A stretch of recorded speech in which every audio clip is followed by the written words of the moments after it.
Hey, what's up guys? Waltel here. Welcome back to the Battlefield. So today we are going to talk about Battlefield 6 because, well, a few weeks ago we had this event called EA Play 2020 where, they show a bunch of games, some of the upcoming stuff. And there was this little segment of like Battlefield 6 where they show not gameplay but more about the technology they're working on, the technology behind the game, and looked pretty impressive. And they said this stuff. So I'm gonna quote: "Our studios are taking the crazy and ambitious ideas and making them real. Every console generation dies set the bar for excellence in audio and visual presentation. We are creating epic battles at a scale and fidelity unlike anything you've experienced before." So when I hear a statement like that, I get excited. I get excited. That's right, because that means these guys are going all in. These guys are going to go nuts, and that's good in terms of video games. That's what I like to hear. I don't want to hear, oh, we're just going to do a remake. No, you're just going to create a new game and just go nuts. And I can't believe there's people who are being negative about this statement. There's people saying that it's a mistake, and I asked myself, like, why is a mistake? What's the mistake? We don't know anything about it yet. Where's the mistake? Trying to create something really good, something that's gonna blow your mind, that's a mistake. So people are saying that it could compromise Battlefield 6, that Battlefield 6 would be in trouble because of this way of thinking. Where? Tell me. I don't get where, man. They're making something. They're trying to make something insane. Where's the bad thing? I think it's just awesome. They don't get it right all the time or every time. I mean, it's hard to do that. So we're gonna take a look at. I'm gonna go back in time a little bit. I wanna look at the Battlefield franchise as a whole. So if we're gonna go back to, let's say, Battlefield Bad Company 2. I know there's always Battlefields, but most people remember these games. Battlefield Bad Company 2. And that game was crazy. That game was awesome. The Vietnam DLC is up to date, in my opinion, one of the best DLCs for a shooter game ever. And that was crazy, and that was very ambitious, and worked out pretty well for all the gamers and everybody, and it's just really awesome.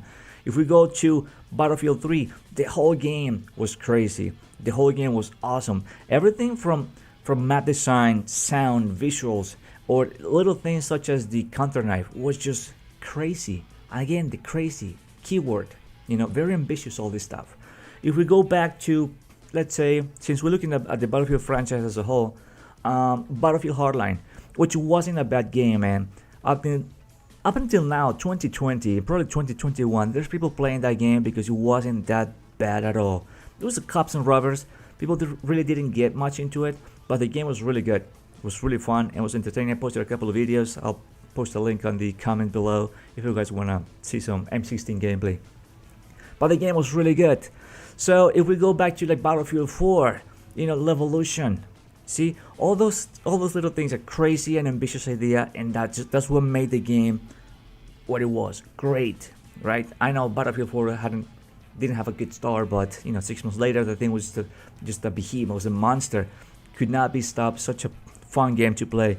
So let's keep going back in time. Battlefield 1 was a crazy and ambitious idea. Going back to World War 1, that's insane. They did a great job. Such a fun game. Was not perfect, but it was just such a fun game. And then we got Battlefield 5, which is not that terrible as people say it is. It's not true. It's not that bad. Just like sadly they stopped support for this game and we got no more content. But the game is running and playing fine, and it's good. Not perfect. Not maybe can compare with the other ones, but it's not that bad. But once again, it's a crazy and ambitious idea, and sometimes it works, but it doesn't work. And this time around, I don't think it worked the way they expect it to be. But that's how things are.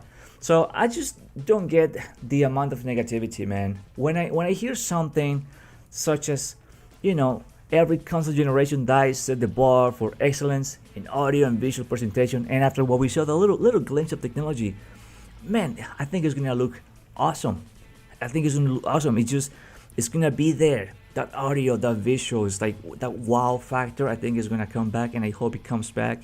And I think it's very smart for these people to skip, even though I didn't want to at the beginning, but to skip, a game in 2020 and bring in 2021, so you guys can focus on maybe next gen console. Probably we won't be getting that game in the PS4 and Xbox um, the Xbox Series. Well, the new ones, yes, but the old ones now. Because I think they're gonna go all in, and that's what they went in that year. For people just to get the new consoles and just to focus on next gen stuff. And when they said we are creating, listen to these words, man. We are creating epic battles at a scale and fidelity unlike anything you have experienced before.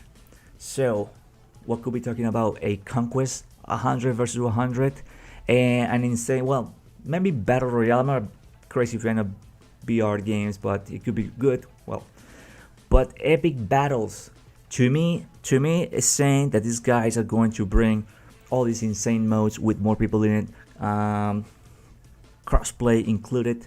So there's something to be excited about. No negative, in my opinion. Because at this point we do not have any information. So why call it a mistake? It's something that we don't know about. Why says that something is compromised or could be ruined or no, it's in danger, because we don't know anything about it. So what is in danger? Nothing. So it's like me saying, well, the year 2022 could be a mistake, or is it? We don't know anything about it. About the year 2022. We're still in 2020. Let's wait until we get there, then we can talk about it. Then we can complain about it. Until then, there's nothing to complain about. There's nothing to say, nothing bad to say about. So maybe a wish list. I would love to have these things in the game, or that would make more sense. But just to talk negative about something that we don't know about, I think it's a bit of I don't know, ridiculous, and it doesn't make any sense. But that's just me. So I try to stay positive, and I don't hate Battlefield 5, so maybe that's why I'm staying positive with Battlefield 6 and whatever these guys decide to do with the game. Looking forward to these crazy and epic battles, because that's what Battlefield is about, crazy and epic battles, and with crazy audio, with crazy visuals, with crazy stuff. So that's just the best. One of the best news ever. Like, these guys are in that mindset that they're trying to create these super games and then just bring these awesome moments in that you only see in Battlefield. So I think it's good stuff. I think it's good news. There's nothing to be worried about. Just because some people don't like Battlefield 5 doesn't mean that the game is going to be terrible. That is going to be the same. Who knows? Who knows what's going to be like? But the fact that these guys decided to stop, the support for Battlefield 5 and just focus on the other thing, that means that they're going all in. That means they're going to bring something really good, something next gen style, something that we've been waiting for. Like I said, a crazy conquest, 100 versus 100, or some other mode or whatever. Who knows? The ideas are there, but I think it's really good. And it's just interesting to see this sort of mentality. And I don't know, man. Like I said, we can compare previous Battlefields, and the answer is just right there. So, in my opinion, I think that's great news. I think it's good. That's the right mentality. They're on the right path. Just to bring good stuff, just to create amazing new content, just to keep going and keep doing what these guys know to do best, which is create epic battles and epic moments that only can be seen in Battlefield. So once again, staying positive here with this stuff. And I didn't want to talk about it because I didn't think it was a big deal. I thought it was really good, but I was really caught by surprise by reading or like kind of watching these videos, or just by the title of the videos you can tell what we're talking about. And to me it didn't make much sense to start complaining about. And I don't know, like, people were just hoping for Battlefield to fail. And I don't know you guys on PC or Xbox, because I don't own a copy of the game on those on those systems. But here on PS4, I've seen, like, every night, man, like a lot of new people. So the game, I don't think failed as people wanted to fail. People still getting the game, and I still see a lot of low-ranked people on those conquest games. And I think people still getting the game. People just now that the game is like settled, they settled down, like no more crazy updates, no more crazy GTK changes, and the game is just pretty much fine. Just the modes, which is my, I don't want to say complain, but I'm pretty sad they got rid of Squad Conquest. But there's a lot of new people getting the game. People may be coming back. So level 30s, level 50s, level 70s, as well as level 0, 10, and 5s, and that means that people are interested in the game, and it's not doing that bad. So it's not as terrible, and I think it's got potential just to be a fun game, man. Just to go ahead and have a good time and just kill some people, with all these amazing guns, and just wait for the next one, and we'll be all excited. If people are so crazy about Battlefield 3, they just go back and play Battlefield 3. While we get a new one. I don't get what's the big deal. I do not want a remake, Battlefield 3 remake. The game is great. I love it. Just like all of you love that game if you played it. Very awesome. But I think it's time to move on to something crazy and to something more ambitious and to something maybe similar but different at the same time. So I'm ready for that. And once again, I'm excited to hear these guys are going crazy, and they're gonna just to bring some crazy battles. That's what it feels about. More vehicles, maybe more people. Well, not vehicles because I don't use vehicles, but more people. It's awesome. Bigger maps, greater maps, different. I don't know, environments, weapons, customization, all the fun stuff. I'm ready for it. And in the meantime, we're just gonna wait for it. While we play Battlefield 5 and some of the other games. I don't know, maybe the new Call of Duty, because I didn't like Warzone that much, or Call of Duty Modern Warfare 2019, didn't like it that much. But yeah, just looking forward to it, and I think it's gonna be great, and I don't think there's anything to worry about. And let's just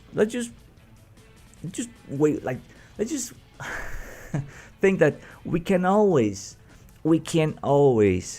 get what we want, and as much as we want, as much as we try, these guys are going to do their thing, and if we're on the same page, that's great. If not, then we just but I don't know, not much we can do about it. But yeah, we cannot always get what we want, but it seems like it's going to be a Modern Warfare, Battlefield 6, and modern setting, not Modern Warfare the game, but it's a modern setting. We were speculating maybe about Vietnam, which is not too bad, although I would love a modern setting. And maybe if they do the same thing what they did back in the day, which is bring a Vietnam sort of DLC or something like that, just to change things around, I think that would be great and well received. At least speak for myself, But anyways, thanks for watching. Hope you enjoyed this gameplay, this commentary. Like I said, I didn't want to talk about this stuff, but I felt the duty of doing so. So here I am. Hope you enjoyed this video. And I'll see you, my friend, in the next one. If you haven't, please check out my other videos. The Last of Us Part 2 walkthrough, and I'll see you in the next one. All right, later.